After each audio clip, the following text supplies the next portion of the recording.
Actually, it's fine because I'm going to edit everything. We're just going to stream direct to YouTube and see how it turns out. So, I think first it'd be good for us to start, or to talk about a little bit about who we are. Maybe talk a little bit about our character, more importantly. So, I think maybe what we could start with is starting with Nick, who's on the end. If you would maybe just turn to the camera, say hello, and then tell us who your character is and what profession he is. Okay. My name is Nick. Camera's right there. Okay. My name is Nick, and I am playing Sir Harrison Claviger.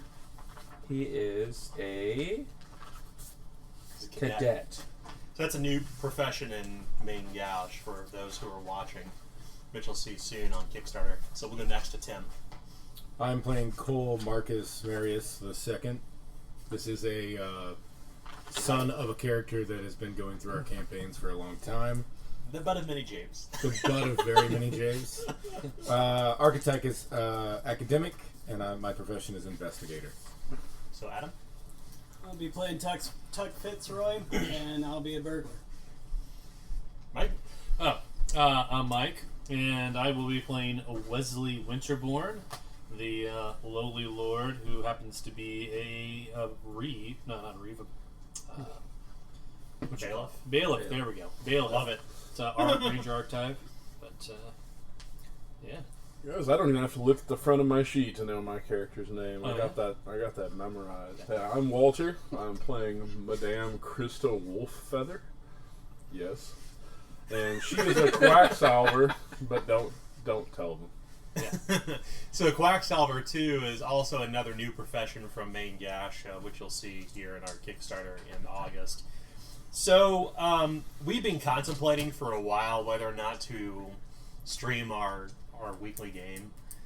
We've been gaming between Walter and Tim and myself, and now Mike and Nick and Adam. Well over a couple decades. We've had a really tight circle of friends we've kind of gamed with, people come in and out of the game. But we've been kind of fortunate that we've all kind of been able to play with regularity, I think, at this point. Yeah. I think the last person to join would have been... You were the last person to join, right, Mike? Nick. Or Nick, that's right. And it's been how many years at this point, Nick? 7 or 8? Yeah. Something like that. How many characters do you think you've done so far? 5 or 6, I'd say. Something Yeah. like Because that. you came in when we were going north, right? When Yes, that was my Bolognese? first game. That was my last. That was like my second. That was Vernon's my Stall. last game. Yeah. That's right.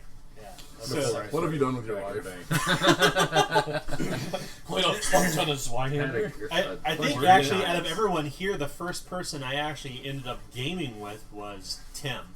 Wasn't Walter? It was Tim. It was you. Really? And then Walter started a little bit thereafter.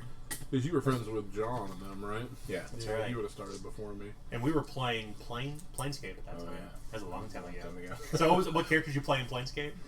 Picard. Yeah. That was my first real character.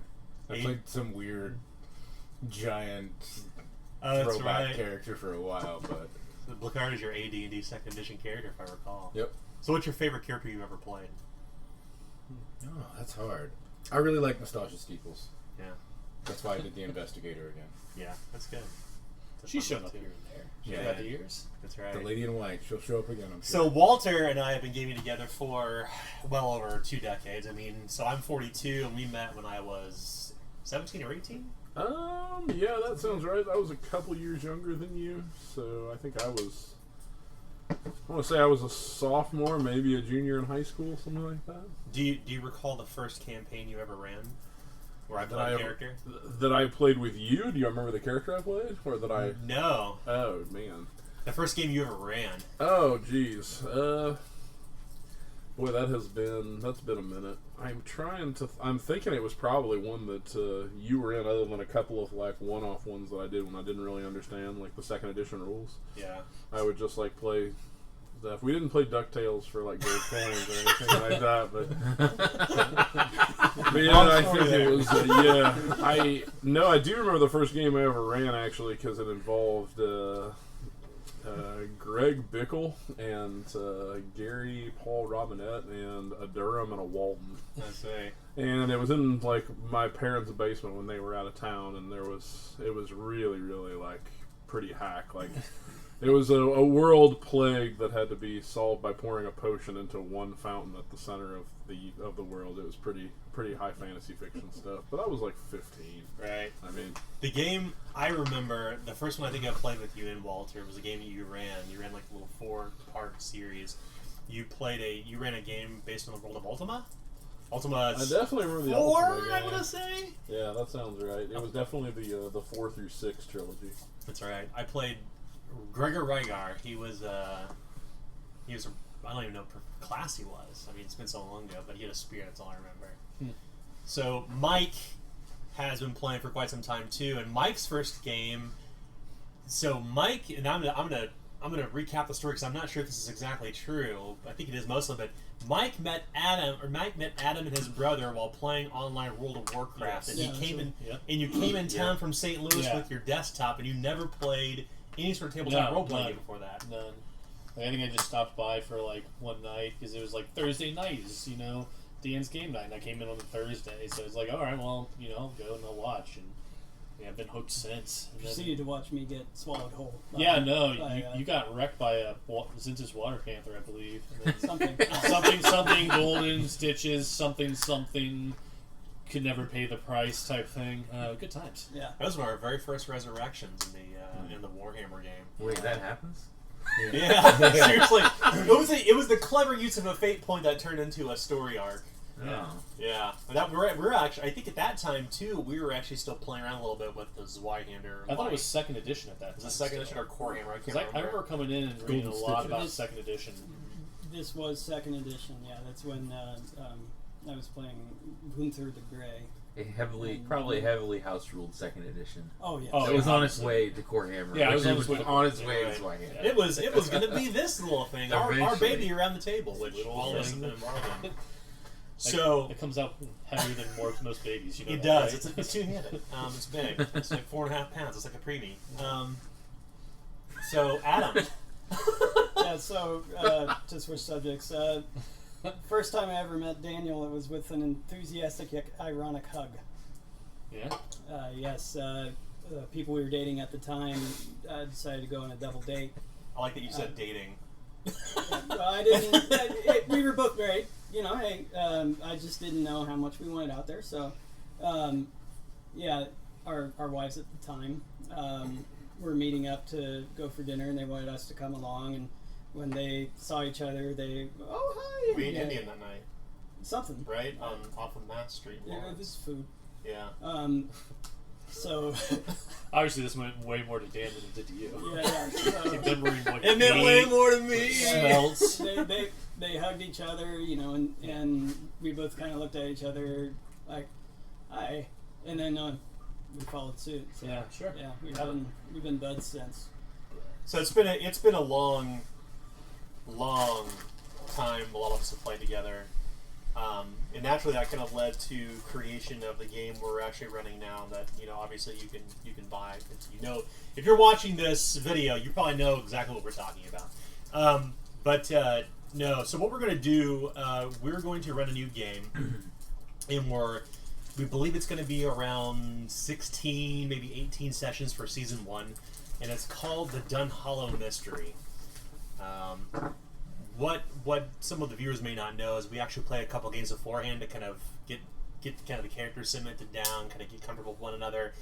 And some of us have actually recently returned to the table. Walter recently returned to the table. Tim moved back from Chicago. He actually was dialing in remote where the camera's pointing right now, where the camera's sitting right now. Tim would be in remote from Chicago every week. So we thought that if we got a new book coming out, and Tim's moving back, and like the stars kind of align, and we have a sixth player who's not here tonight, but he'll be here next week. We're like, the stars are aligning. Let's try to recording a game. So we decided to make the Dunhallow Mystery. So none of the players are familiar with what they know. Some of the background of the story because they helped kind of decide on some story themes. But as I'm sure you can infer from the name that it will be a mystery. And we're going to lean a little bit into the psychological horror thing. And because Zweihander is obviously really well set up for that, we'll go ahead and just begin the game. All right, so I'm going to cue up the wagon camp sounds because I can't use music on YouTube. for more than 8 seconds at a time, right? That's right, or else I get monetized or whatever the hell it's called. I don't know what they do on YouTube. I don't know how that works. Copyright. Yeah, I know we can't do it on Twitch if we ever move this thing to Twitch. But eventually. You should play some public domain like folk songs. Or That's whatever. right. These are Russian folk songs. Let's do some right. classical music. That's right. Play something. I'm just trying to classy, get all right. I'm a something where- lord. Okay. That's right. So our Dignified. game actually starts somewhere outside of this riverfront village called Old Lhork, and that is where Lord Wesley Winterborne and his collective house is from. For reasons that will be revealed over time, he and his house have decided to leave Old Lhork. They are going northward to retire for a season to a place simply called the Barony, as most of you know it as. It is north of here, some number of days. You know that it is through the Northern Weald, which is the vast forest that surrounds Old Lhork and encompasses most of the north of the country that you are from, Aglador. And I believe that most of you around the table are Aradain, the people who live in Aglador, those who are born of noble stock, save for a few Rovaynians, those who are from the Rovayne Girl, which is further south, more of a pioneer, kind of folksy sort of folk people. Who's Rovaynian around the table? Raise your hand if you would. That, I believe only- Tuck is. I thought Tuck was. I thought the only one was Kent's character. That may be true. That may be Gunther, true. Stone Hands. Or Do you want to cheat and go blood? He Kilgore. Kilgore. Oh, I'm Aradain. He's Rovanian, yes. That's the only one. So as you can tell from the sound, we are actually moving through the wood at this point. It's about midday. You are kind of some of you inside. Some of you are inside. Some of you on the coach itself, and is being piloted by this ancient old man named Ernst. You know Ernst only because he came to you. He's the one who came a calling to you in Old Lhork, and for many reasons, many myriad of reasons, it made sense to leave with him to retire back to the Barony, a place that you knew about from your childhood but have never been. In fact, as you're sitting perhaps shotgun with Ernst on the coach, as you're traveling through the wood, you go back through the letter that was brought to you by Ernst. And if you wouldn't mind, read it out loud for everyone so everyone is kind of apprised. Because it's assumed that everyone knows what's in the letter, but I think it'd be good to maybe hear it from Wesley's voice. Lord Wesley, rather. Alright, so I'll try not to mess up too much here. By Lord Wesley Winterborne, I hope this letter finds you in good tidings, and that the martyr has blessed you and your wife with many children. Although we have never met, you should know that I, Dinesh Almsted, am a believer in the Holy Librum and its covenants, and a leal servant of the House Winterborne. I grew up alongside your father, the late Lord Winston Winterborne, and lived in your family's service for many years. Despite that your uncle Charles was 4 years my elder, he and I were thick as thieves in our youth, until the tragedy struck. You know that your father, Lord Winston, bore a great deal of guilt over his brother's untimely death, but this is not a matter for letters of correspondence. Rest assured that Charlie and your father are still in my family's prayers. As ever before, your great aunt, the Baroness Winterborne, remains a fixture of the barony. She was always sharp as a sword, that one, and shrewd in her dealings with the elders of our little hamlet. Or hamlet, I guess. As if her bones are of stone, she has been gifted longevity by the steward, for her watch has not yet ended. Even now, as I am nearly 60 winters, your great aunt yet still remains as the keeper of the Barony of Dunhallow. However, as the custodian reminds us in the Librum, we are all mortals and must eventually return to the well from which we were all born.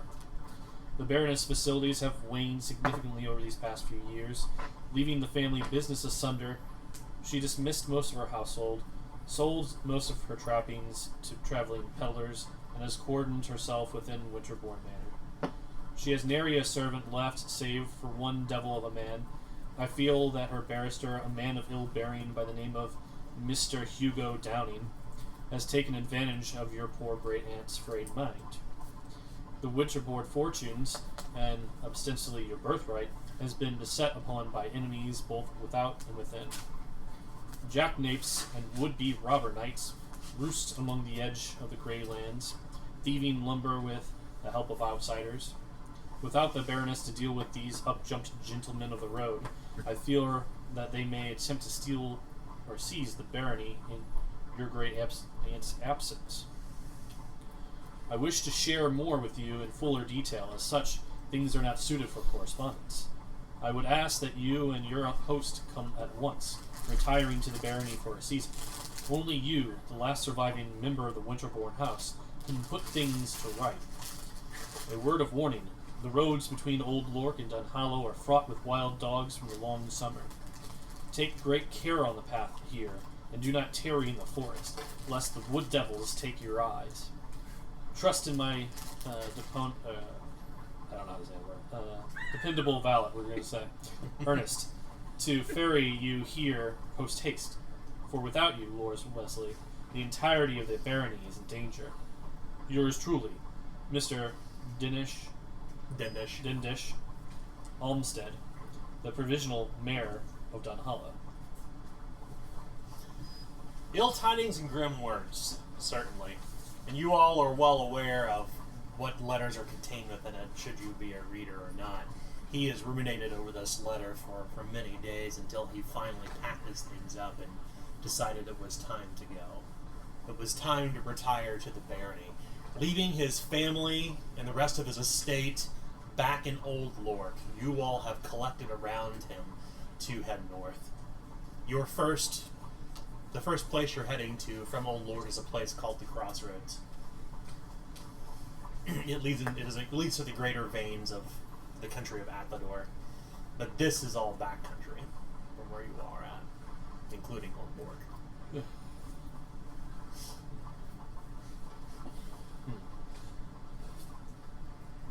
Some of us would go for more noble reasons than others, but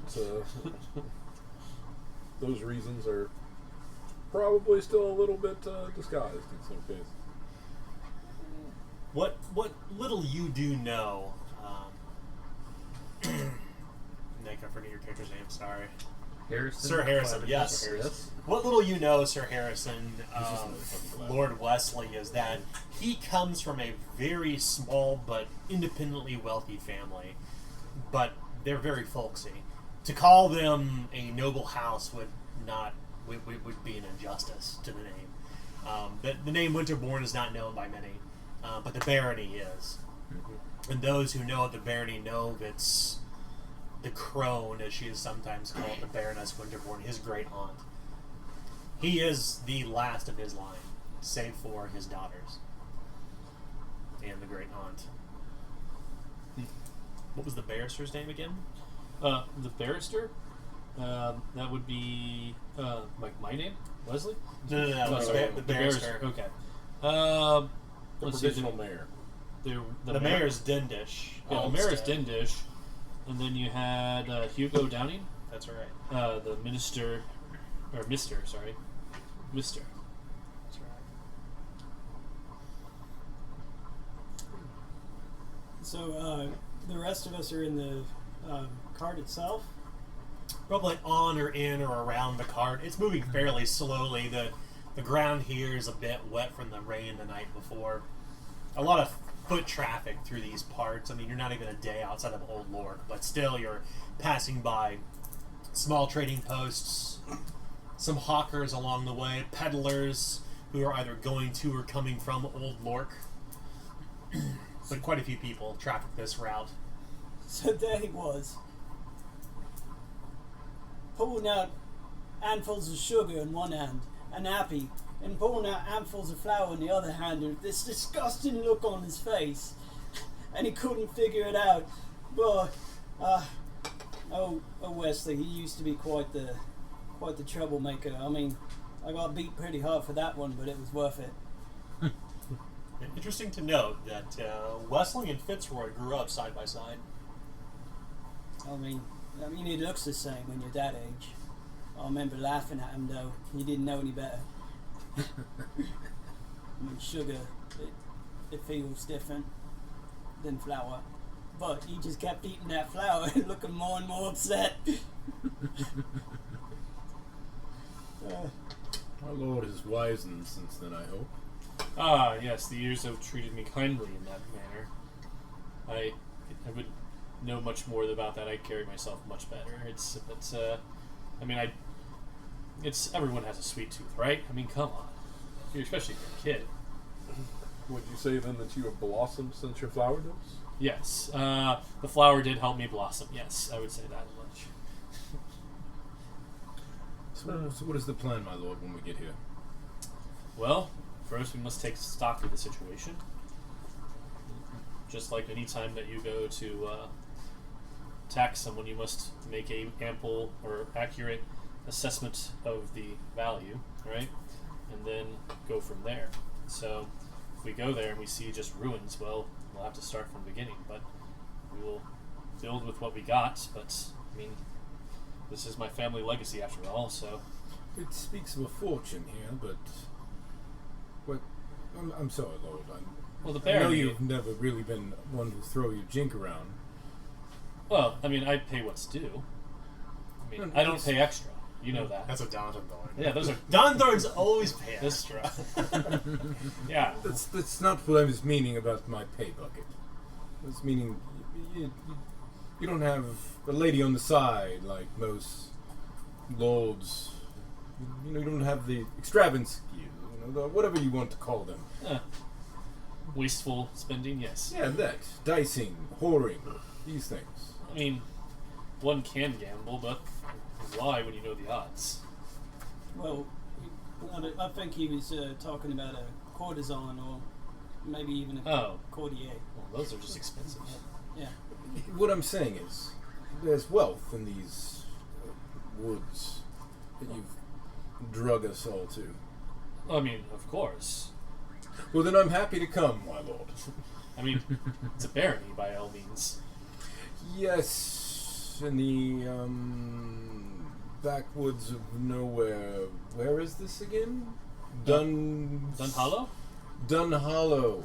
Yes, this place of great wealth in Dunhallow. Well, all things have value. You have to be able to see it for what it's worth. I have met many things that don't have a lot of value. Well, I mean, some people are worth more than others, but or their worth is more than others. But Quite so, I I agree. wouldn't say they're worth anything. I mean, I wouldn't condone that. To say the stock that the Winterborns have would be strictly in lumber. Right. They have a small but fertile plot of land in the northern parts of the kingdom, and easily over 5,000 acres of wood they call their own. They have a wood mill, and they have ferried that wood to Old Lhork for some number of years downriver. So most of the wood in Lord, above board comes from here. Most of it, I would say, certainly. The woods around Old Lhork, since it has been settled for many, many years, they have kind of just ravaged the land. But it is not the value of the lumber, because remember, Old Lhork is near the forest as well. Instead, it is the fact that the wood that comes out of the barony is witchwood. And witchwood has great, tremendous value to those here on the river. And it is not found in this forest. So, Strength, is that right? strength and Light- tenacity. Right, yeah. That's light, right. Light and strong. Is that ironwood basically what it used to be, or Yeah, Okay. yeah, like ironwood. like ironwood? Okay. There are old growth forests here in the Weald, and there are old growth forests, those that predate even before the spurs of the Aradain and the hooves of their horses touched this land, before they even stepped up on this soil. There were trees that were hardened by age and time, that were petrified like stone. And the saplings that grow from such is called ironwood. It is the strongest of all woods to be found, and it is found in only but a few places in all of Aglador, primarily the barony. Indeed, and if this letter is correct, then there are these would-be robbers thieving the lumber, well, they're thieving from me, and I do intend to collect. Well, what are the present or our next destination? Crossroads. Any plans for this evening? I mean, eat, sleep, continue, right? No business. Well, I mean, what business is there to be had? You're the We're Lord. needing to trade? You're the Lord. Connections. I mean, Do your homework. most, I believe, the wood goes through the river, but, I mean, yes, land routes would be good. Goods. This is a large city? Larger than the village near the barony, correct? I mean, it's a crossroads, so I would imagine it's larger than the hamlet that this mayor is from. So if we were endeavoring to provision ourselves beyond the normal necessities, perhaps it may be prudent to make a relationship with a shopkeep of some sort. Indeed, if we were looking for more finished goods. Are you to say that you have never been to your family estate then? No, so my father, had I mean, as the letter mentions, I mean, there was a bit of a tragedy, and has not been there since I was born. So I have never been there, set eyes on it, but I've always heard stories of it. I would have assumed you would have made the trek. Well, if he did not go, then I did not go. And then I was always busy with my work, so. Finishing school, as they call it. Fancy lad school.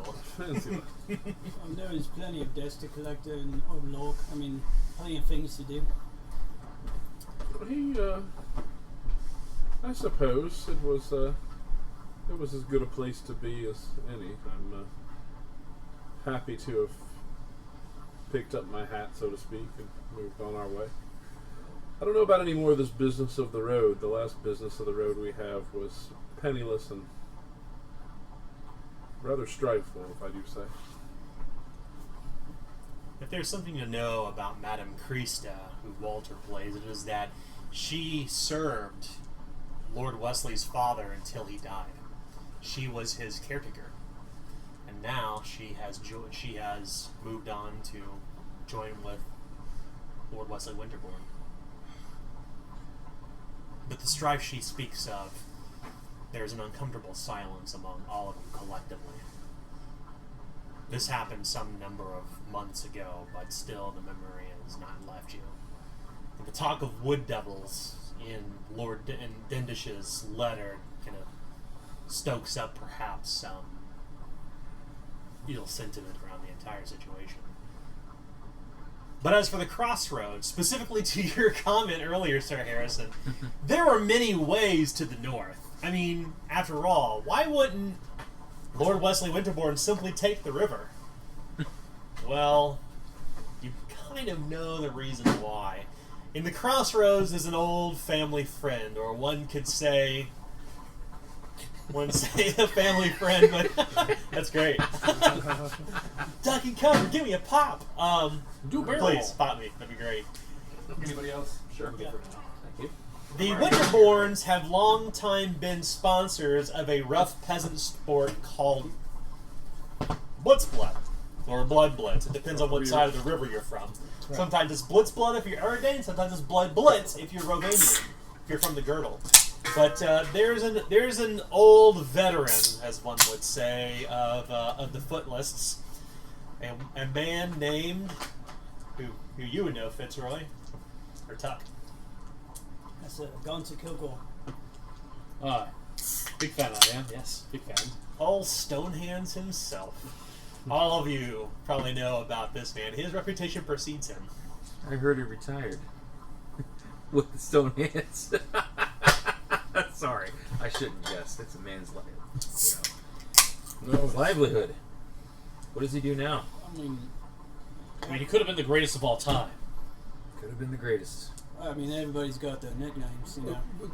he would never have been the greatest. He couldn't catch the goddamn. He couldn't catch the could ball. have. He wasn't, but he could have. I mean, but He's just a beast of a man. yeah, I he was good at beating them down. All he had to do was learn how to clap. I mean, come on. I thought he was your friend. I mean, he is, but I mean, I had a lot of money riding on that game. That's why I don't gamble anymore. It's the odds all over again. Well, I knew the player. I mean, come on, the man was clutch. Until he couldn't clutch anything. I assume that you put up for a wager your second much faster horse than this one. Well, yeah. Appreciate it. Yeah, that one stung. That one, I wouldn't say it drained the coffers, but it was a big gamble on your part. And as some of you know already, there has been just kind of a series of unfortunate events that have occurred to Lord Wesley, and you, of course, being friends and leal servants, have felt the sting as well. I mean, in many ways, this is a way for you to kind of escape your old life and hopefully find new riches in the north, whatever riches those may be. You put your stock in Lord Wesley because Lord Wesley is an upstanding citizen. Old Lhork is a den of buccaneers, backstabbing, red daggers, and crime. It is literally the center of criminal activity along the river. But Lord Wesley was an exception to that. And many of you around here are, to some degree. But there's a little bit of Old Lhork in all of you. Particularly Tuck Fitzroy. Yeah, I mean, if something needs done for Wesley Winterbottom, I'll get it done. I mean, if people didn't pay and they needed to pay, then I'd make them pay by going in their windows. It's, a chimney sweep. That's what I'm doing. It's repossession, remember? Repossession time. Right, repossession. It's not illegal when it's repossession. That's right. Yes, my lord, that's a grey area of the law, but we've all played in the grey. So. It is Lhork. It is the law. It was owed, it was taken, it was duly accounted for, and fairly, I would say. Based off current market values and such. I would walk the markets to make sure people got their worth. I'm good to see Lhork in our past. So again, this barony, how big is it? I mean, you know nothing of this place you own. And I hate to keep hopping on this, but dragging us to, I mean, I don't mean to... You would guess maybe 25 square miles? It's a small spot in the great country of Anglador. It's like 25 square miles worth of land? Is the rich country air getting the better of you already? He keeps saying the word small, and I hear 5,000 acres of woods and 25 square miles. Small does not come to mind when I hear this. That's this all size. relative. I mean, have you even looked north? It's huge. Think how many houses you could put up on 25 of them. Square miles. And indeed, I mean, there is no river to worry about, yes. Yeah. But, I mean, what would people do? Besides, cut down trees. I mean, that's what we're going up there to learn. I don't know, they're so crammed in Old Lhork. I mean, there's a bit of space. And spread out a bit, I think you hit the nail on the head, though, here. What is it we do when we get to your... 25 square miles sounds beautiful for you. Well, My first, skills are of a unique flavor. As Madame Tussauds out, well, first, I think we need to suss out my aunt's situation. If she is in such dire straits, and if this man, Mr. Hugo Downing, is of ill bearing, then I believe that is what you will be best at sussing out. For if he is an ally, then we shall make great use of him. If he is an enemy, then we will see him thrown out. Yeah, and that's why we have Sir Harrison. You must weed a garden before you plant. I think that servant of the Lord will be able to adapt to a situation and modify his skill set to one befitting whatever needs to be done. Yes, your Lord is asking something of you, and your gods are asking something of you, and I am looking for means to make my life better. If the gods bring me that, then bless the gods. So you's going to be joining me on repossessions then? I doubt that Fitzroy will find many windows either. Oh, he finds lots of chimneys finally. You probably won't find many second stories in Hamlet, but I mean, Well, I'm no second storyman. oh, sorry. He's a sweep. That's right. Sweet. It's a legal, upstanding profession in Old Lhork. I would guarantee you that Fitzroy has at least one story in him. After all, we did hear the flour sugar story. Yeah, he's a man of many stories, I should say. Yes. Yeah. Maybe one day I'll tell you why we called him Wesley Winterbottom when we was young, but that's later. Probably the flour. Nah. Well, that would have been good. That would have been clever.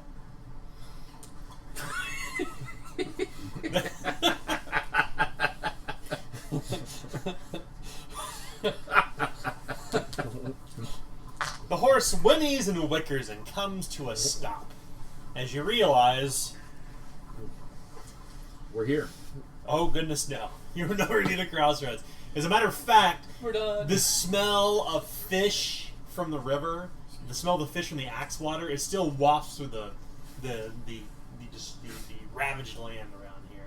I mean, no trees growing at all. Any sapling is immediately snatched up by the locals to be used for thatch for their home. I mean, Old Lhork is a very tightly compressed packed city, much like Fitzroy said, shoulder to shoulder, no matter where you go. To come out in the open air of the wilderness is comforting, but also to some degree, because you always feel, in Lhork, you always feel you have a roof over your head or buildings too narrow to pass through, and a little bit unnerving. But you've discovered that you've come to a stop because you must pass through the toll gates of Throgmorton. Throgmorton, of course, being the first toll stop along the road to the crossroads.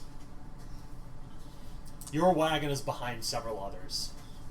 People begin idling, stepping out of the wagon. Some have even actually erected camp, knowing that they may be here for some time.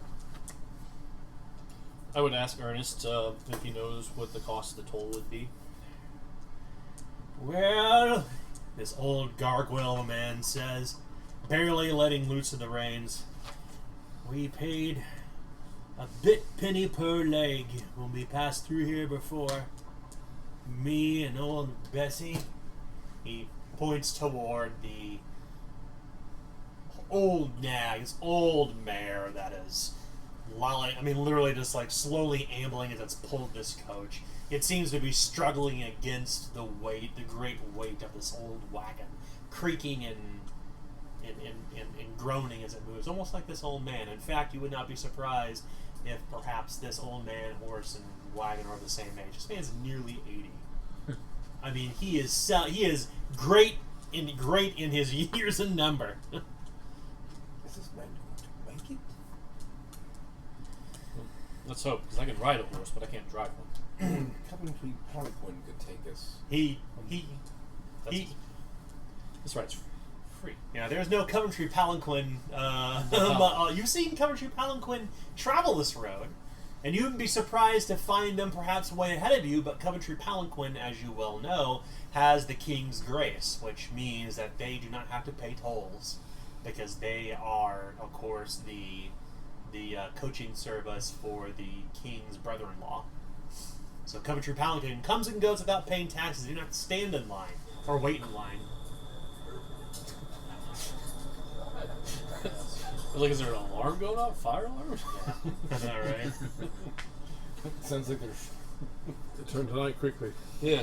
Turn tonight. They're sharpening swords near the fire. The sun's getting real low. Sun's getting low, big guy. That's right. No, but you do find that you amble about here for about an hour or two until you discover that, and it is early autumn, but the sun is still long in the day. You guess it's around 8:15, 8:30-ish. By the time the sun has gone down, the sky is beginning to turn a number of colors, red and yellow, where the sun is setting beyond the wood, and dark and full of stars. The vault of night opens up soon enough, and you find your wagon has not budged an inch in 2 hours. Tuck builds a fire nearby, using what wood and thatch you had with you. You suspect that you will probably be here to camp out here for the night. I thought the frog folk were very fast at this river travel. Well, I guess depends on the toll keepers and if people are paying their tolls or if they argue about their tolls and then they have to get weighed. I don't know this whole measure, but I assume there might be more than just here's your 2 bits and on your way. Well, maybe we should go look. Indeed, we should inquire. That was my suggestion, since you are a lord. I mean, maybe you can speed this up. Yeah, you're a lord. You shouldn't have to wait the back of the line. Back of the line is for people like, well, Tuck. Fair enough. Agreed. Yeah. He is lowborn after all, right? I mean, yes, of course. It is true, you were born of blue blood, as they say. Nothing against Tuck. He's just lowborn. It's just... I mean, he's really good at making the fire for us. That's right. I mean, I know how to make a fire. Oh, no, I don't believe I know how to do that. I mean, you just have to put the sticks and then light it. But we have people That's right, my lord. Yes, that's all you need to do. I mean, I've done it before. Stick the sticks in and light it. Oh, like a true lord. He's never made a fire in his life, has he? Actually, I have, you guys. Well, I got survival. That's right. Well, actually, he's taught me. Oh, He was a cadet scout. They would go on adventures and stuff. Actually, Cadet scout.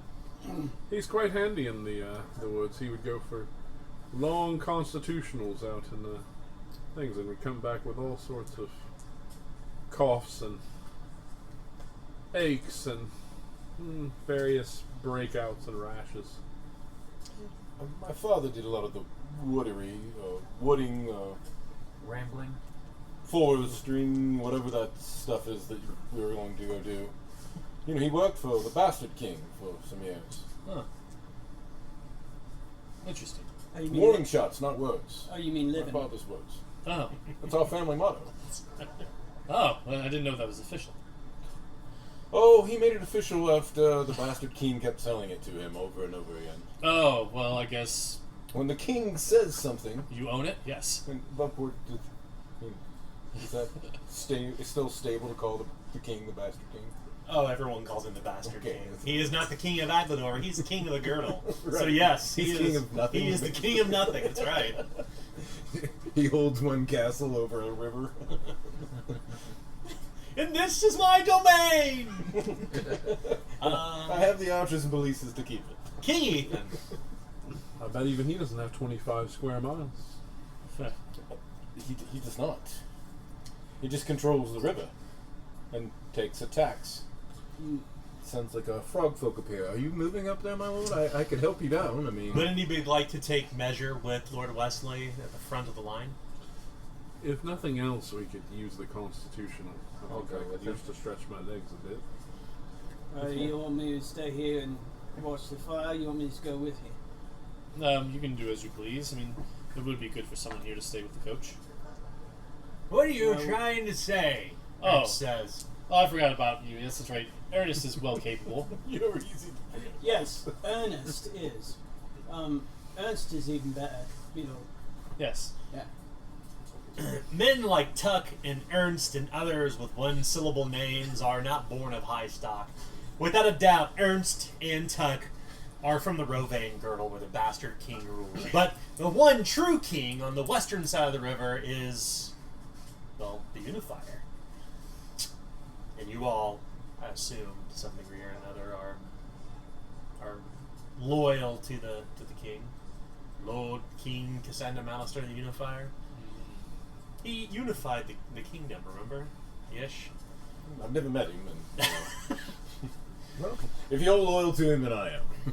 Well, we all have to pay up to someone else, right? That's how it works. It's, So let us go forward then and suss out the situation. So, Come along, Tuck. all right. Yeah, it might be good to bring him. The frog folk don't like us. All times. Most of this road is actually laid with gravel to disperse of the water as it spreads, as it rains often this close to the river. I mean, you are close to the Rovaynian girdle where it's constantly raining. You walk through the gravel and you hear men mumbling and laughing, other travelers along the way who've erected camp. Some have even actually brought up their tents. You would be surprised if there's any way around this long line. It takes you nearly 10 minutes to walk through until you come to a simple gatehouse. There is no barrier to prevent anyone moving along the road, save for these surly-looking fellows dressed in ringmail with tall metal helms. They are just kind of standing in the midst of the road, and some manner of merchant or other peddler is arguing with them, and you would be surprised if this man has 2 shillings to squeeze. This man has no money. His peddler's cart, which is nothing more than a wheelbarrow, full of rattling and clanking pots and pans and other things he has likely plucked or picked from the garbage piles outside of Old Lhork. He probably intends to hawk somewhere along here, but at the very least, he's giving a few of them at least a spit shine. But you can tell as you walk by, for those who do I have a skill rank in bargain? No. You can easily suss out that the man has tried to shine them with a piece of rock from the road to make them look shiny, but when you get close you realize it's just he's been scraping the rust off of these pots. I mean, this man is poor as piss. He does have a pot of piss into it. It doesn't belong to him. Nonetheless, the road warden turns him away, and you have dealt with these people many, many, many years. I mean, you are one of these people. You're a toll collector, but these men are not like you in that sense. They actually are armed. The men, they wear suits of ringmail. One of them is a woman and one is a man. They each have at least a pair of pistols tucked into their belt. And they have some manner of tabard that would indicate that they are the king's men, or at the very least the duke's men. You can tell by the black and gold upon the edge of their tabards that they are Dunhallow through and through. Good evening, sir. Aren't you a Dunhallow? Oh, you're a Clevenger. Yes. There's so many of you. Good evening, good people. I'm wondering, what is the holdup here? I mean, I know you are doing your job, and I'm not complaining. I'm just curious, so as, I may lend my skills if that may help speed up the process. Well, the man kind of scratches his beard beneath this long, kind of conical-looking, almost like a Norman helmet. It's not a matter of processing everyone back behind ye. It is a matter of what is beyond the road, he says. He kind of urges up the road with his spear. Ah, pray tell, what is that? 'Tis a wagon train, my lord. 'Tis crashed about a quarter mile up. Ah, so there would be no point in moving forward as we would be stuck anyway. Oxen and trappings all asunder. Hmm. Now, we sent some others up there, some heavy blokes, to go up there and help them get out of the muck, but we've been not nigh returned yet. Indeed. About how long ago was that? 2 hours ago. Huh. Twas only if we had an animal wrangler. It would make things much easier, my lord. I am no animal wrangler, and I do not believe I have one amongst my company, do I? Do you have any skills with the animals? No. No. Well, perhaps some of those behind us. I can make inquiries for you. Oh, we've already made the inquiries. You're not the first to come up and take measure of the situation, but, thanks for the offer. Well, anything that I can help to do to move us along. Like to get that wagon train out the way, if you would, the woman says. She removes her helmet. You can see that there's just the sheen of sweat along her golden braids. They've been out here for some time. This was actually a pretty warm day for autumn. You're kind of at the very tippy-top, the very, very end of a long summer. The end of a very, very, very hot summer. And even in autumn still, as it is early October, it is still pretty warm during the day.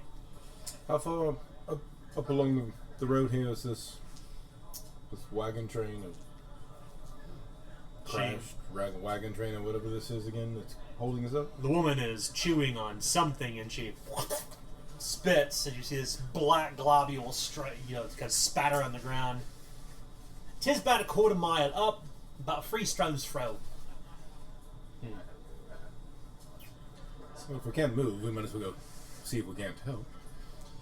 Well, I mean, I know nothing of animals. I mean, we had a family dog. That was it, though. Did you ever have to release the hound? No, I don't believe so. Unless we're talking about taking the dog out to piss. Yes, that was about it. We just pissed in the alleyway, like everybody else's dog and all. Oh, My father said it was for security. I don't know much about that. Well, my lord, he seems to inquire about your name. My lord, Wesley Winterborne.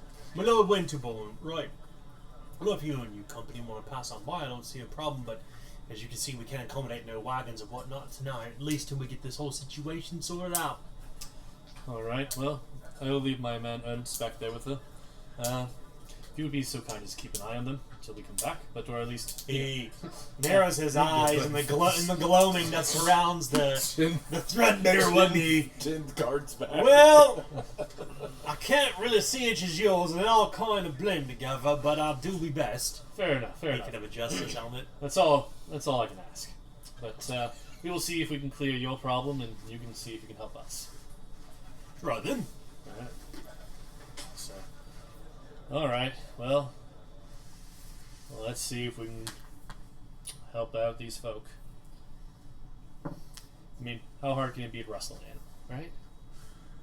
Famous last words. Like I said, we had a dog. Beast of burden have never been my cup of tea. I can ride a horse, but I can't, drive them. So get on the oxen and ride it. I don't know how to do an oxen. I mean, surely they're the same, right? I've never seen anyone ride an oxen. You should not ride the oxen. It seems like a terrible... My lord, I will tell you this. I know nothing about animals, but do not attempt to ride an oxen. What's the difference? Oh, Tuck, why don't we try it then? You want me to? It might be nice to see somebody attempt to do it again. Again. Yes. I'm saying, don't ride the oxen. I'll take your word for it. Well, you begin walking past what serves as gates. The man and woman, the road wardens, kind of turn back to those who are inquiring at the gate, and you begin up the road. It isn't very far until you see this mess. This mess of people trying to unload trunks from the back of these coaches that have overturned. You see several wagons that have actually fallen into a ditch. It's a very narrow pass that seems to go over what looks like a low creek.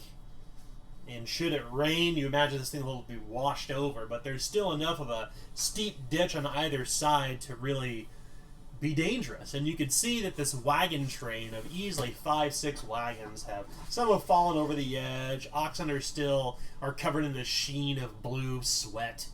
It is night now and it's hard to see, but you can see the men and the women and the oxen around here are all just covered in sweat. They've been probably working at this for several hours. One of the wagons has a broken axle. Another is turned over entirely up on its top. Its wheels exposed to the air like an overturned turtle.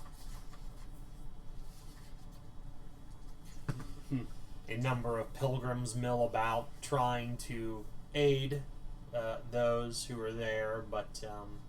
Can I just stop and try to assess the situation and see maybe what's the best way to go about doing this? Sure. Is it simply just unloading the carts, getting the men and turning them over and pulling them back onto the road, or you will need to make scrutiny, education? Yeah, you need probably a scrutinized test. At least take it to assess the situation. It's going to be routine for you. Okay, and I have night eyes, so I can see in the dark. Yeah, you can see very well. In fact, there's but the starlight to see by for most of you. Alright. I have a 66% chance. And I rolled a 52. Okay. Well, you suspect that what is to be done is being done at this point. They have been laboring at this for some number of hours. You would guess the quickest way to make your way through this is really to kind of Just aid what they're doing. Or yeah, to lend help, to labor a bit with them, I'll to just share the load, share the burden. My lord, they're doing everything they need to. I think if we just spread out among them, especially our larger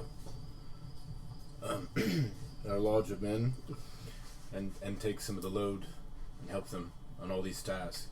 You see here, they're trying to unload these so they can flip that one back over. They just need to lift this so they can put the new axle on that. I think if we just divide this work up among ourselves, we should be able to speed it up quite a bit. Ah, I see. Well then, perhaps that is what we shall do. It is up to you. It makes sense that you would want to make the wagons lighter before you try to turn them over. We will. I'm sure they will welcome the help, but let us ask nonetheless. One of the pilgrims approaches. He is wearing a hair shirt and has a wicked-looking stick that likely has accompanied him for many, many, many miles. In fact, his feet are completely bare.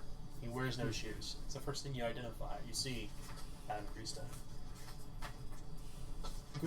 Good evening, travelers. Oh. The man says. Good evening. We've come to, investigate and see what is going on and see if we could lend our help and help speed up this situation. Aye, 'tis unfortunate. The animals were spooked. By what?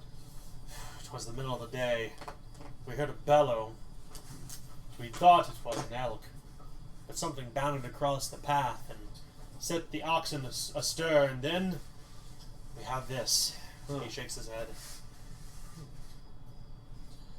Oh, wow, something in the middle of the day. I mean, I would think most things would stay to their own, especially if this road is as well traveled as it appears to be. Indeed. We'd thought perhaps a boy in costume with a duck call or something along those lines, but nay, they set the oxen asunder, and now we are faced with this. We've been laboring at this for nearly 2.5 hours. The sun has set. I'm afraid at this rate we will not be done until midnight. Well, I think we can assist here. I think we can speed that process up. Can I count to see about how many people are working on this? You would guess maybe 7 or 8 at best. Okay. So, like, our number would actually seem to help. Yeah. Okay. Be significant. Okay. Well, then, I've got 2 hands. help where we can. I know all of us not the strongest people here, but, we can probably help. By the light. Bless you. Bless you for your help. Please, come. Helping you helps us, so yes. Well, also, if I might suggest, I mean, if there are people back there, they may be willing to help if you paid them a bit. I would have to think about what it would cost to... He wrinkles his nose when you mention pay. You see compensate. However, I mean, you see this man. It does not have to be coin. You see this man and many others are they're very, very poor. I only make the suggestion. Our help is free. Of course. Because, again, helping you helps us. I see. Well, 7 blessings on you, he says. It is only a suggestion to help speed the way. Lord, my lord, he doesn't even have shoes. If I may, how much is your time worth to you? If you truly need to speed this along, pay them yourself. I understand, but if they have 5 oxen carts worth of things, they must have something. They don't have shoes. Yeah, so, wait a minute. So when it's time to repossess things, you go yourself and take it. No, that's usually me and you. Yeah. So when you shipping some goods, you think that the owners, that the lords themselves go and deliver it. Well, I'm delivering myself. No, you're not. You have a coachman. I guess that's true. All right. Well, let's get to work. What is it that you would have me do exactly? Of course, you would be more of an assisting role, perhaps providing water, drinks. Because I'm sure these men are fairly famished or thirsty. Come on, Cole. Let's go. Certainly, my frail frame would not be accustomed to handling such heavy work. Aren't you like fit like a gymnast? Yeah. Madam Krista, she's kind of ripped. Yeah. She is stocky without a doubt. I will fetch the water forthwith, and perhaps shoes. Yeah, maybe that. As you get closer, you realize that they've been literally treading water and muck. Like they've literally fallen down in this creek, and it's a huge mess. Most of the oxen are free, and they've pulled them out of the rut of the creek bed. The wagons were overturned. They're trying to flip them over and actually attach the oxen back to whatever they call the ox yoke. To draw them out of there. Mostly they just need muscle to kind of get this kind of taken care of. You realize, Madam Krista, go ahead and make a routine folklore test for me. All right. All right. This is a skill that I am trained in and have a rank. That's good. So, rolling folklore routine. I got. I did not succeed. Would you like to re-roll that? Or re-roll that? You know, I was thinking I was kind of hungry. Why don't you tell me what I'm going to roll So, at? you eat the Rolo. I'll take the misfortune point. Sorry. You gotta reach for And it. for our viewers, what you know, with the fortune point idea, we always eat the Rolo before re-rolling. It's the re-Rollo. Otherwise, Yeah. it's bad luck. Yes. You're doomed to fail. You're doomed to fail. Or if you're Adam, you're just doomed to fail. Yeah, if you just add them. I mean, oh my goodness. But the good news is that you get a Rolo. It is true. I get to Yeah. eat it. You win no matter what. Tasty fortune. All right. Rolling that again. This time I succeeded. You succeeded? I did. Good. Well, you discern among these. You discover fairly quickly why no one came to rush to help these men. Judging by their low shoulders, their height and their stoutness, and the duskiness of their skin, you would guess they are from the western side of the Axlor. These men are from the Rovaynian Girdle. More importantly, these men are now worshippers of the Covenant. They are, well, people will call them druids, although they do not fit the picture of what you mentioned you'd see a druid as with elk horns on his head and covered in burrs. Now these men are of a different faith than of the Aradain faith. The Aradain faith, of course, being the Covenant. So they worship the old gods. They do. They are likely worshippers of the Demiurge. It is not an outlawed god this side of the river, but it is one that is not seen with. It is not revered or respected. And those who would outwardly profess to worship the Demiurge would be scorned at best. Madam Krista and her family are of an unusual faith as well that is not traditional. So she has a sympathetic eye towards people who are oddities when it comes to worship.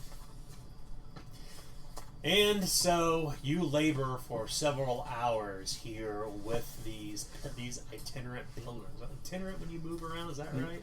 These itinerant pilgrims of the road. Yeah, no. And you help them gather their things, but we must see first how taxing this undertaking is. I need all of you to make a standard toughness test. 48. 48. I critically succeeded at my Two failed. Oh no. I feel like toughness test. I am a failure. Okay. Uh, Well, for those who failed, not critically failed, those who failed are taxed. Pay the tax. You suffer 11 physical peril. No. At the time you finish this undertaking. Did we start unhindered? Yes, you started at 100. I am. Does everybody have a marker? Underneath Mark the, your yeah, you want to get The box. Nick, would you mind grabbing the box, grabbing the black markers out of there, so we can mark our sheets? underneath Krista's very slender, very short frame is a tireless ball of energy as she has critically succeeded. It's fantastic. She's kind of a unreasonably good athlete. Well, we should never let a critical success go unrewarded. We will turn your critical failure into a normal failure. Okay. in that case. So 11. We'll say that Madame Krista has aged you, so you as well suffer 11 physical peril. Okay. I go to Harold. I'm also Lord Wesley's personal trainer, so I Yeah. offer him words of encouragement. Don't look with your back. Not with your back. The hand of comfort. Hey, I have massaged people into victory, alright? That's Think about what drives you, Lord Wesley. Visualize your goals. Yes. the Harpers. Yeah. Yeah. The Harper's. Yeah, he was just a Harper. That's right. Come on, So it is a long night, and by the time the witching hour rolls around, some of you are just wiped. Did anybody actually go down their peril condition track? I'm in peril. Okay, that's what I thought. Yeah. So yeah, you're pretty tuckered out. You refill your water skins in the creek, and these mendicants of the road. They thank you profusely, and they will offer their food and their campfire if you wish to share it with them tonight. Are they on the side of the road where Yes. one might be able to proceed? They are. Okay. Perhaps we will spend a short meal, but perhaps we should also go back and let them know that They can start moving the people. start moving the people. Well, Some there's everybody will move at night, though, my lord. yeah. Some will if they want to make it market by morning. Well, here's what I'm thinking. So, let's say it's night. There's moving through, and then all of a sudden another elk comes across the path. Only there's people camping alongside the path, and then these wagons fall and they ruin our meal and reckon with all the other wagons. Right? Okay. I mean, that's what we is. So you're saying go? No. What Fuck, I'm very confused. What I'm saying is Right. we don't let them know yet. I mean, Yeah, but by the With time they four? get through and we are done with our meal, we may be able to actually proceed. In the night? I don't know. I don't know how coaches work. Do you have a lantern? The coach has a lantern. I don't know if that old man can stay up past, I sundown. hear the older you are, the less you sleep. Yes, Have but you his seen that vision in horse? the evening. I mean, the horse can lead itself, right? I don't know. It's led us so far. Well, whatever that is, I'm going back to the coach. You can eat with these miscreants, and I will be at the coach where we can put. We'll take you up on your kindness at another time. Thank you, but we wish you safe journey. Yes. Safe journey and all that. May your feast be bountiful, the man says. Well, thank you. thank you. Listen, lights and everything else you talked about. So you head back through the gates. Will you tell the road wardens what has occurred? Yeah, I'll let them know that the mendicants have been upturned and on the side of the road, and they will make camp there if anyone wishes to pass through. Well, I'm sure those poor sods are complimentary and thankful for that, the woman says. Indeed, anything that helps us along with our travel. Again, helping them helps us. Well, we can't get any further, she says. It's not like you can inspect cots in the dark, she says. I can bring you a lantern. She looks at you incredulously. We've a torch right here. We don't do inspections after sundown, you see. I'll look kind of My over heart- the our hurry long was line nothing of then. wagons and realizing how many people have their tents already out and have already made camp. If one wagon in front of us is camped for the night, then we're all camped for the night. Is there no way around? Not. I Well, don't think- Not even for someone such as myself. He. It's just a passenger carriage. Your name was again, huh? Wesley Winterborne from the Barony. Oh. He kind of strokes his chin. I'm going up to visit my great aunt. So you need passage through. That's why I'm coming here. Through you, yes. At night, Well, it wasn't night when we got here, was it? you try to reason with him. Go ahead and make a bargain test. This test will be easy for you. We need to clear the He bag. seems a bit dumbfounded by the not Lord Wesley, but the road warden. He's a bit dumbfounded by this entire ordeal. But Hit the 70%. It was like a lord that helps a bunch of miscreants. God, 90. I'm gonna re-roll. Can we roll? Yeah, Okay, yeah. I'll take that beautiful misfortune point. Thank you. There are now 2 misfortune and 4 fortune, I believe. Mm-hmm. Burning through that pretty quickly. Well then, Okay. It makes a good game session. So it's 4. 70%. 20. There we go. Okay. Well, we can't get you through. We can't move these people off the road. But let me find out where your wagon's at first. All right, I can show you. Would you like to come along? Sure. He takes his helmet off and puts it on a nearby stool where he's probably been sitting to stay out of the sun in the shade of this old kind of crumbling barbican, this old kind of squat watchtower. He puts a spear against the wall and he snatches the torch out of the sconce on the side of it, and it crackles and spatters and pops as you walk down the path between the various wagons and horses. And as Madame Krista said, many people have made camp here. In fact, many of them were already asleep. Perhaps at least we can be pre-inspected so we can move to the front of the line in the morning. That would still save a lot of time. That is a great idea, man. Well, that's a small one, he says, looking toward your coach. How many you fit in there? 3, 4? A lot of us and the driver. Inside? Oh, well, I sit on front, and then the 4 of them sit on the inside. Is that a 210 cutlass? Is this scissor suspension? Oh my lord. I'm a big fan. I like your coach. Ernest seems to love it. He's iron shod wheels. Look at that's a beauty. As he's inspecting the entire thing all the way around. I've always wanted to own one of these things. Ah, well, tell me more about it then. I've seen him rumbling and rolling through the streets of Old Lhork when I was a wee one. Always loved it. Always loved this year of the cutlass. All right. I particularly like the lines of them. Just the line it creates when you're looking at it from the side. Look, a snake. Yeah.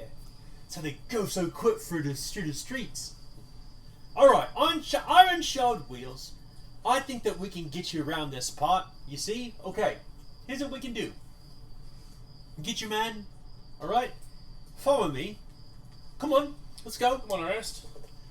Ernst will I'm gonna keep move and hey, what are we doing, my Lord Winterborne? And you convince him, and he gets up and wipes the sleep from his eye. And this old man with with wind-chapped skin and his face looking like a crag of a mountain. The man's got so many lines and wiry hairs. He takes the driver's leash and he urges the coach along, and you walk alongside it as you're moving very cautiously and carefully along the side of all of the coaches. You don't get to the gate, though. All right. You see them 2 broken tree stumps. Yes. Head that way about, I don't know, quarter mile. There's a creek up there, but you don't go near the creek. Once you get to the creek, I want you to go away from the path. If you go away from the path, there's a small cabin back there, a small village. You can't miss it. You'll smell the chimney smoke. Okay.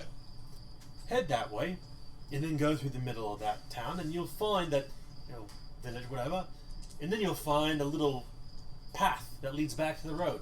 Oh. It'll take you out of the way at least an hour, but that's at best.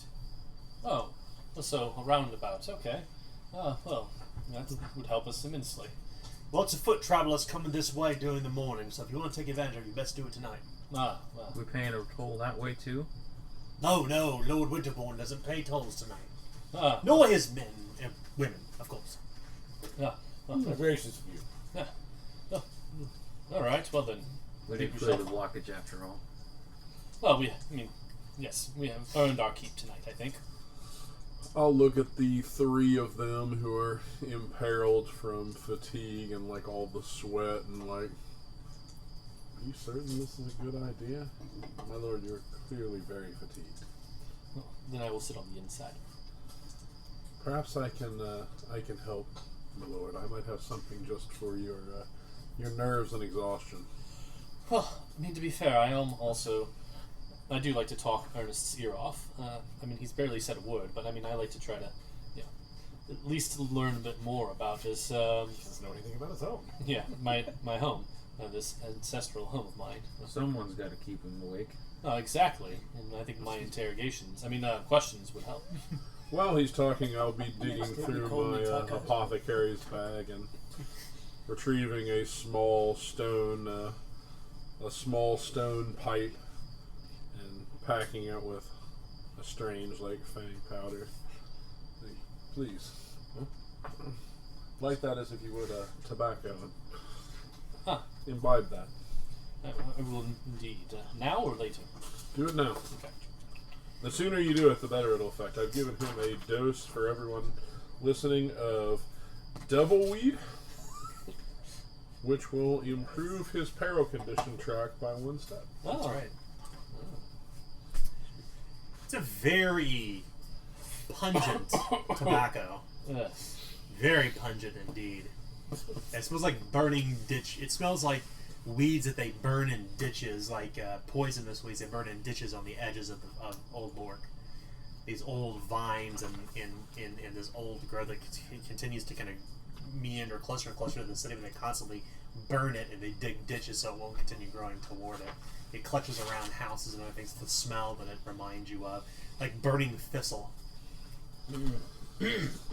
So, But it's pungent. so the good news, Sounds smooth.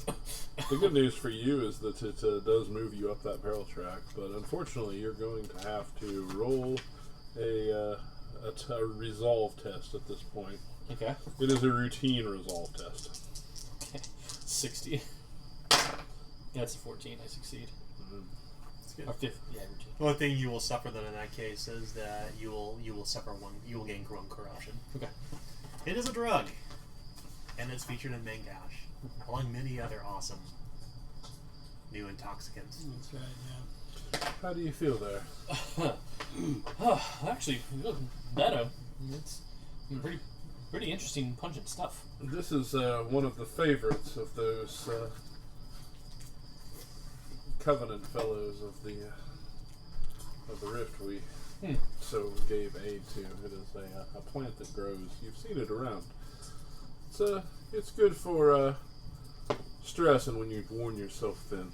Ah, Always in moderation, of course. But as in not all things, yes. of course, yes, of course, moderation, it's But Lord Wesley's voice goes up about 2 octaves when he speaks, and there is kind of a slight sense of paranoia, as any willpower tests you fail during this time will turn into critical failures. oh, okay. that was good. Oh, all right. Well, what's your name again, good man? That's, Barnaby Barnaby. Jones. Well, Barnaby, you have my thanks. May the Father This watch stu- over you. May the steward bless you. Yes, Steward, steward. 3 blessings upon you and your children. Yes. Now, do not tarry from that path. Yes. And remember, when you Towards get the creek. Towards the creek, veer to the east or west, whichever it is, to my left, not Okay. toward the road, and you will find a small hamlet there. All right. You can't miss it. You'll smell the chimney smoke. All right. East or west? West. Just turn away from the road, is what I'm saying. Just don't go north or south. All right, Lord, my Lord, take care. Do not tarry. All right. It is a witching hour, so best of luck. All right. I will need to nap in the coach. Oh, sure. Naturally, no worry. I will keep old Ernest. Madam, Ernest. Madam Krista, do you have any regular tobacco? I mean, I always carry a little bit of regular tobacco. would you be willing to share as we're on our way? I would not be opposed. I suppose we're close enough to the crossroads that I could purchase some more, but it is, of course, very rare and valuable, and it belongs to it's my lord's supply. Oh, So I would do so on his say-so. hey Wesley, give us some tobacco. Didn't you purchase some? Tuck speaks in a very familiar tone, as one would say, toward Lord Wesley. He never calls him Lord Wesley unless he's trying to be a smart aleck. To call Lord Wesley anything less than what he really is would be dishonorable, at least in your eyes, Sir Harrison. But on the same token, they must call you Sir Harrison. You fucking earned those spurs. Yeah. He is a black knight. I will provide him a pinch of smoking tobacco. Here, I guess you can use that. Or should I? I think that Tuck probably carries his own Oh, you carry your own corn pipe. pipe, I would assume. So I pat down. Your character sheet. Pinch of snuff then. You need only pulverize it with a rock. No, Did you have a snuff box? I thought somebody had a snuff box. I have a lock box. I have one. I got. I mean, There you go. Oh, I thought I had the lockbox. I can light it, but No, you have a different lock. Yeah, just I have a use- Bailiff's lock. Use the Like a use professional the one. pipe. I'll clean it out and offer it to him. You come to the very Back in. creek where you had just moved the pilgrims away, and from here, although it was some number of yards down the way, you can see there's small fires dotting the edge of where you had got them out of the creek, probably like 200, 300 yards out at best. You veer away from the road and follow the creek. The way he was suggesting, right? In the middle of the night. So we didn't have to go In the through the middle of the toll night? road in order to get this. You're going around it. So it's almost like a smuggling path. Have you traveled in the middle of the night like Gauche? No? This is my Not in the first- countryside, at least. This is my first two. Quite peaceful. You It- said it beats that walking. was this place. Yes. I don't find that peaceful. Oh, it's just in the woods. They don't come around the paths. Well, whatever jumps in front of those pilgrims' cart did. Ah.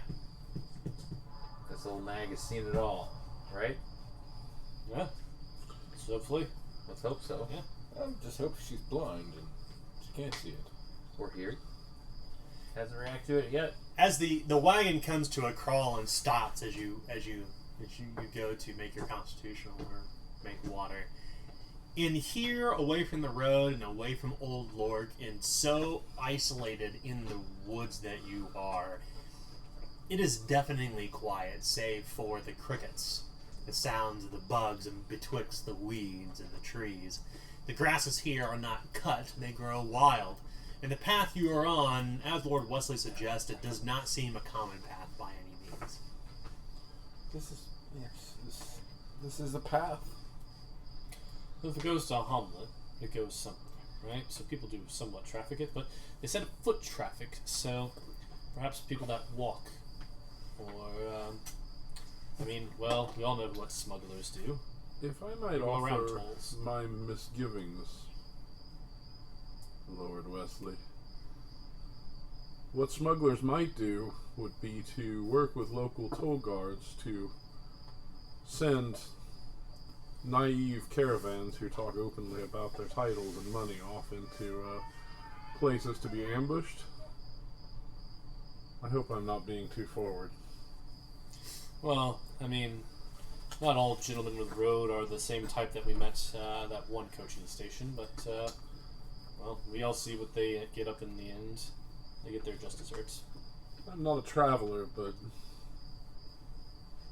a hamlet that specializes in trades and services for those being off the road and take a right at the end of the woods.